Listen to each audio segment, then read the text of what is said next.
Bismillahirrahmanirrahim. Assalamualaikum warahmatullahi wabarakatuh. Kembali lagi di Interview Entrepreneur bersama saya Muhammad Alif Nabil dari organisasi MPK. Kali ini saya berada di kebun anggurnya milik Bapak Abun. Penasaran dengan bisnis anggurnya? Cek di sana.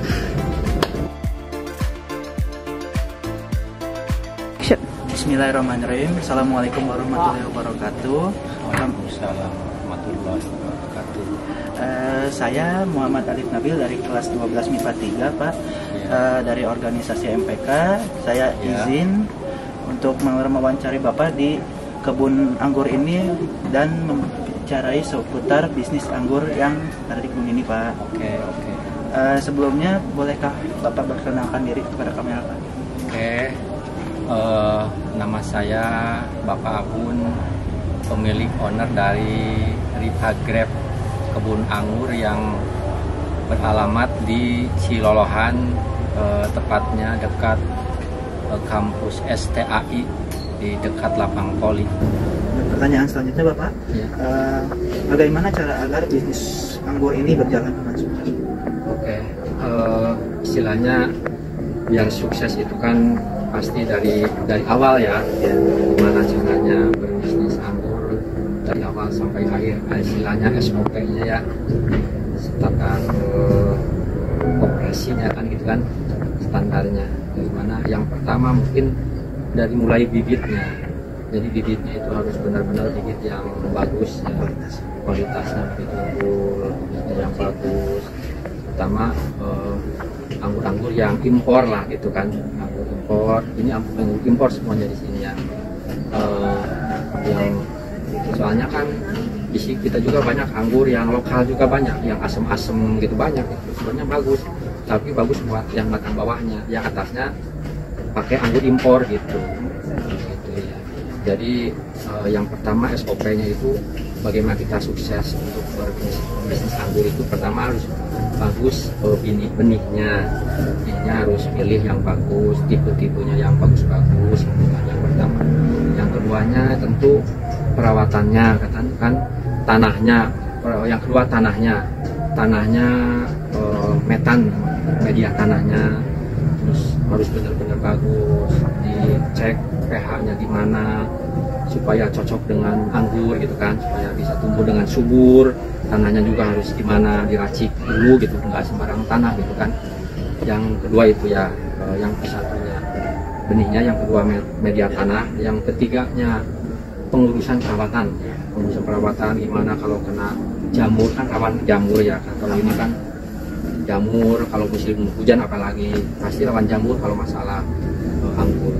Terus perawatan daripada insek atau hama kayak ulat, kayak namanya picot, yang kumbang yang banyak, terus banyak lah yang terbang kayu kutu putih kayak gitulah. Jadi tentu perawatannya harus sama dengan fungisida buat jamur, insektisida buat hama-hama tadi, penyakit tadi gitu kan. Itu ada dua perawatannya, tapi tentu dengan cara-cara yang sesuai gitu kan, jangan sampai overdosis atau gimana lah gitu. Ada cara-caranya juga harus pas. Terus setelah tadi perawatannya, terus pemupukannya yang benar. Pemupukan gimana awal-awal masa tumbuh, tentu pupuknya juga pupuk yang namanya pupuk vegetatif gitu kan, khusus buat pertumbuhan selama 5 bulan 6 bulan lah. Itu khusus pakai NPK bebas, NPK-nya banyak ya, pupuk buat pertumbuhan itu. Terus kalau misalnya untuk dibuahkan beda lagi pupuknya, namanya pupuk harus dibanyakin kaliumnya, terus fosfornya, kalium, fosfor sama boron gitu kan. Itu untuk pembuahan. Jadi ada 4 tadi ya. Yang pertama di arsip saya itu ada bibit, yang kedua media tanam, perawatan sama pemupukan. Itu aja saya kira untuk sukses gimana ininya gitu kan, untuk sukses dalam berbisnis anggur gitu. Nah, pertanyaan selanjutnya, Bang, ada berapa varian anggur yang ada di kebun ini dan mengapa Bapak memilih jenis anggur ini untuk ditanam? Ini ada 5 varian ya, 5 varian. Jadi ini ada 4 lajur ya, 4 lajur, 1, 2, 3, 4 lajur.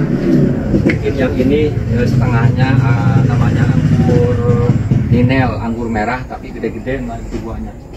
Yang setengahnya ke sana anggur Dickson namanya. Anggur Dickson ini udah ada buah PHP namanya. Buah yang belum pembuahan tapi udah keluar buah ya.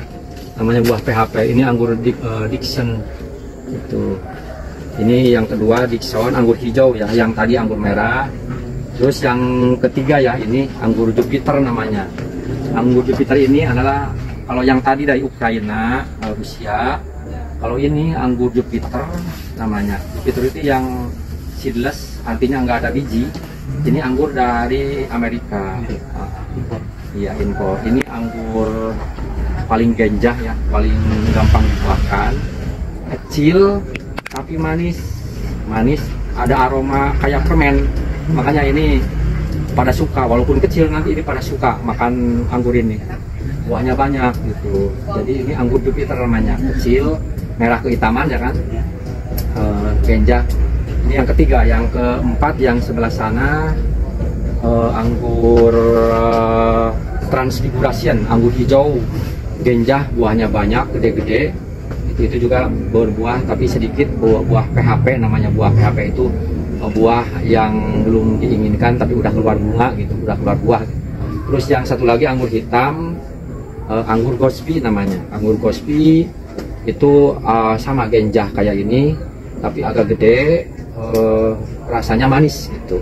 Terus genjah, warna hitam, manis juga gitu, tapi enggak semanis yang di Jupiter ini. Tapi itu juga sama, banyak disukai. Makanya insya Allah ini anggurnya yang dipilih itu yang paling genjah, yang paling baik gitu, dibandingkan dengan anggur-anggur yang jenis-jenis yang lainnya gitu. Sebenarnya banyak, tapi rata-rata orang yang nanam anggur itu varian yang 5 ini pasti ada gitu, soalnya yang diunggulkan gitu, paling mudah, paling diunggulkan gitu. Makanya Bapak ini dulu untuk pertama. Selain itu Bapak juga punya anggur yang paling mahal, punya di rumah. Di rumah di atas ya, itu anggur Shin Muscat dari Korea. Bininya Bapak bawa langsung dari Korea. Itu anggur paling mahal, udah berbuah alhamdulillah, tapi cuman baru sedikit gitu, berproses lah, soalnya baru pertama kali gitu. Insya Allah kedepannya kalau anggur makin lama makin gede batangnya, buahnya makin banyak juga gitu. Jadi berproses, ini kan masih pertama belajar berbuah. Jadi belum seperti yang diharapkan gitu. Masih belajar gitu. Sama Bapak juga berproses, belum sukses belum. Tapi mudah-mudahan kalau lihat pertama sudah begini, insya Allah lah, besar harapan. Gitu deh. Ya pertanyaan terakhir Bapak. Ya, dan bagaimana cara Bapak untuk pemasaran buah anggur nanti? Ya. Kalau masalah pemasaran, kalau yang senior pengangguran yang ada di pengangguran itu bukan berarti nganggur ya, tapi orang yang berkebun anggur ya, pengangguran namanya. Rata-rata kalau memasarkan buah yang tipe-tipe ini itu nggak nyampe ke pasaran, nggak nyampe ke pasar, nggak nyampe ke supermarket, nggak nyampe ke pasar tradisional, enggak. Tapi rata-rata dijual di kebun sendiri gitu. Oh jadi orang datang, petik sendiri, milih sendiri, cicipin dulu gitu kan, baru beli gitu. Rata-rata begitu. Mudah-mudahan ya nanti juga Bapak mungkin sama kayak begitu gitu, istilahnya dijual di kebun aja, walaupun enggak ya. Tapi insya Allah, soalnya udah banyak yang nanyain juga deh. Udah banyak yang nanyain juga, udah banyak yang pesen gitu. Insya Allah kayaknya di sini juga laku kalau masalah pemasaran. Soalnya orang impor aja jalannya kan, sedangkan impor aja kan, melalui impor itu kan perlu biaya, perlu segala macam ya kan. Kita nanam di sini masa nggak bisa jual gitu kan. Kalau mau adu harga juga bisa gitu kan, soalnya kita ada di sini gitu barangnya, nanam sendiri gitu kan, waktu lokal juga. Terus tapi anggur lebih manis dari anggur yang di pasaran, soalnya anggurnya ini anggur dari luar gitu, anggur benihnya gitu, awal mulanya. Tapi alhamdulillah udah udah banyak, kita udah cocok nih, kita itu udah cocok, udah banyak yang berhasil, insya Allah mudah-mudahan. Amin ya. Paling segitu saja Bapak untuk pertanyaan-pertanyaannya. Terima kasih Bapak untuk meluangkan waktunya. Terima kasih Bapak. Oke, sama-sama. Sukses Bapak ya. Amin.